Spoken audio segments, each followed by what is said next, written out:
Problem set 7 from mensuration chapter.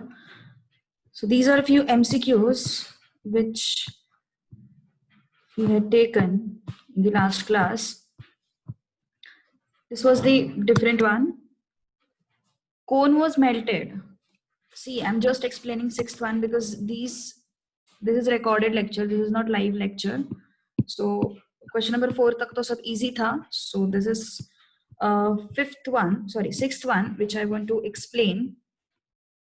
Okay, so listen to this recording again because there was few mistakes which we did in last class, few calculation mistakes. So I'm recording it again. Cone melted and cast into cylinder of the same radius. Height of cylinder is 5 centimeter. Height of cone we need to find out. So obviously whenever there is a question of melting, तो उस case में हम लोग use करते हैं volumes. Okay, volume of cone is equal to volume of cylinder. So volume of cone क्या होता है 1/3 pi r square h and volume of cylinder is pi capital R square h. तो यहाँ पे deliberately उन्होंने बोला है, मैंने यहाँ पे r is equal to r लिया है because उन्होंने बोला है same radius. Since they have given same radius, small r will be equal to capital R. So capital R square equal terms will go out, pi go out, 1/3 h equal to capital H. Now capital H क्या है cylinder का height और small h क्या है कोन का height. Okay, सो हमें cylinder का height find out करना है. सॉरी, सिलेंडर का हाइट दिया हुआ है, कोन का हाइट फाइंड आउट करना है. तो it is equal to 1/3 into h equal to 5. So h is equal to 5 into 3, which is 15. Okay, next question number 7. Find the volume of cube of side 0.01 centimeter. So यहाँ पे generally decimals में mistake होती है. So 0.01 cube is what? 0.01 into 0.01 into 0.01. So it is equal to, yes, we have total 6 decimals. So 1, 2, 3, 4, 5, 6. Okay, so option D should be your answer.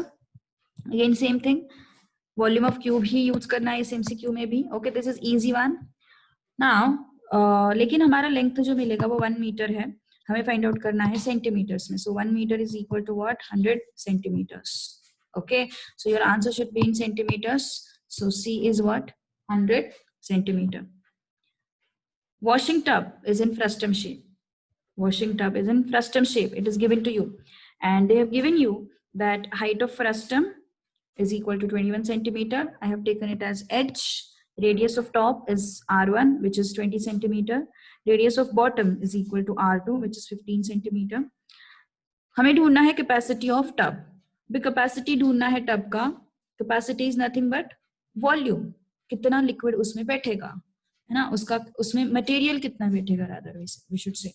So capacity of tub is equal to volume of frustum. Volume of frustum क्या होता है 1/3 is equal to pi h r1 square r2 square r1 r2. Okay, so 1/3 pi is what 22/7, h is what 21, r1 का value रखा, r2 का value रखा, r1 r2 रखा. First solve the bracket. Okay, bracket को हाथ मत लगाना. Many people do this thing, 3 1s are 3 5s are. Don't do that. Okay, you don't have any right to disturb this bracket. So first of all, I'll keep bracket as it is. I'll do this calculation. So 3 1s are 3 7s are 7 will go out, it's 22. So this bracket will be what 925. Okay, 925. So 22 into 925 would be 20350. 20350. So the answer which they have given is in terms of liter. So if you want to convert centimeter cube into liter, I'll have to divide it by 1000. So this is what 20.350 divided by 1000. So 20.35 liter.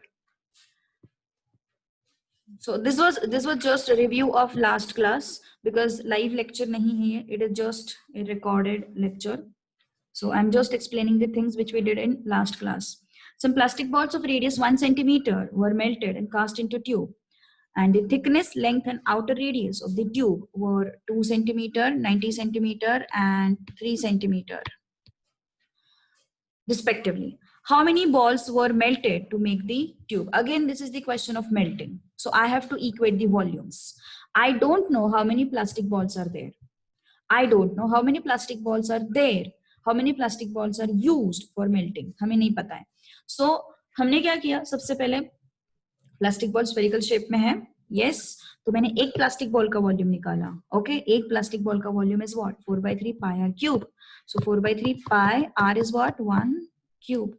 So I have kept this pi as it is. See, whenever we are equating the volumes, don't put this value of pi immediately. Take some time, okay? वो बाद में cancel भी होगा जब हम equate करेंगे तो इसीलिए यही थोड़ा सा लेंथी मेथड हो गया था लास्ट क्लास में, इसीलिए फिर मैंने और एक मतलब रिकॉर्डिंग किया है डेलिबरेटली. सो पाई का वैल्यू ऐसे ही रखो, बाद में वो कैंसिल होने वाला है. ओके, तो यहाँ पे फालतू में एफर्ट्स नहीं वेस्ट करने हमारे कैलकुलेशन में, ठीक है?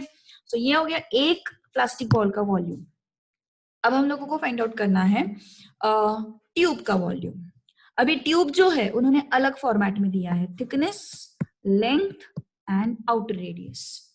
Okay, so tube in general किसमें कौन से शेप में होता है? It is in cylindrical shape with very small radius, है ना? छोटे रेडियस का सिलेंडर मतलब ट्यूब. ओके, सो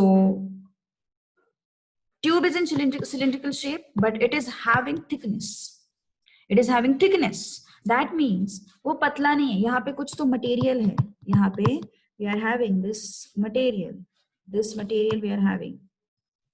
ओके, तो देखो जब भी मटेरियल होगा सिलेंडर के केस में, व्हाट वी डू जनरली, दो सिलेंडर्स बनते हैं हमारे पास. Whenever there is a material we are having two cylinders. यहाँ पे मटेरियल रहता है ना, और अंदर वाला पोर्शन जो है वो हॉलो रहता है. सो हम क्या करते हैं, मटेरियल यूज कहाँ पे हुआ है? सिर्फ इस एरिया में यूज हुआ है मटेरियल, सिर्फ इस एरिया में यूज हुआ है मटेरियल. तो इसका मतलब मुझे वॉल्यूम जो चाहिए वो सिर्फ इसी एरिया का चाहिए जहां पे मटेरियल है. तो कैसे रहेगा फिर ये? यस, आउटर सिलेंडर का वॉल्यूम माइनस इनर सिलेंडर का volume will give me this volume. Outer cylinder मतलब ये बड़ा वाला cylinder before filling this material. Outer cylinder मतलब ये बड़ा वाला सिलेंडर, इसका वॉल्यूम, माइनस इनर सिलेंडर मतलब ये अंदर वाला सिलेंडर, इसका वॉल्यूम. तो outer cylinder minus inner cylinder, ये वॉल्यूम सब्ट्रैक्शन हमने किया तो मुझे क्या मिलेगा? ये रीजन का वॉल्यूम मिलेगा, ये मटेरियल का वॉल्यूम मिलेगा. Understood this part? Okay, so length of tube is nothing but height of cylinder, is nothing but what? Height of cylinder. Thickness कितना दिया हुआ है? Thickness is given to you which is 2 centimetre. Okay, then उन्होंने outer radius दिया हुआ है. Outer radius ये इतना दिया हुआ है 30 सेंटीमीटर. ओके, तो हमें क्या चाहिए? बाहर वाले सिलेंडर का वॉल्यूम माइनस अंदर वाले सिलेंडर का वॉल्यूम. तो बाहर वाले सिलेंडर का वॉल्यूम अगर मुझे चाहिए तो मुझे उसका रेडियस चाहिए, आउटर रेडियस चाहिए, तो वो मेरे पास है. अंदर वाले सिलेंडर का वॉल्यूम अगर मुझे चाहिए तो मुझे अंदर वाले सिलेंडर का वॉल्यूम चाहिए, तो उसके लिए मुझे अंदर वाले सिलेंडर का रेडियस चाहिए. तो अंदर वाले सिलेंडर का रेडियस कैसे मिलेगा? ये टोटल कितना है? 30 में से थिकनेस सब्ट्रैक्ट करो, मुझे मिलेगा इनर रेडियस, मुझे मिलेगा inner radius. Okay, outer radius is 30 centimetre, inner radius is 2 centimetre. Okay, so मुझे आउटर रेडियस मिल गया, इनर रेडियस मिल गया. अब मुझे volume of tube find out करना है. ओके, वॉल्यूम ऑफ ट्यूब कैसे मिलेगा? Yes, volume of outer cylinder minus volume of inner cylinder, so that I'll get the volume of this material. Okay, so outer cylinder का radius मैंने लिया है R2 which is given to you. thickness दिया हुआ है 2, तो inner radius के लिए मैंने outer में से वो thickness minus किया, I got 28 centimeter. Okay, so it is what? pi R2 square H minus pi R1 square H. तो pi H common निकाला, R2 square minus R1 square, which is equal to what? R2 is given to you 30 centimeter, R1 is given to you 28 centimeter. Height of, that is length of tube is nothing but height of cylinder, which is 90. Okay, so I got pi into 90. तो ये मैंने यहाँ पे 30 का square and 28 का square find out करने से अच्छा मैंने क्या किया, a square minus b square ये फॉर्मूला लगाया. उससे क्या हो गया, जो मेरा कैलकुलेशन है वो थोड़ा सा छोटा हो गया है.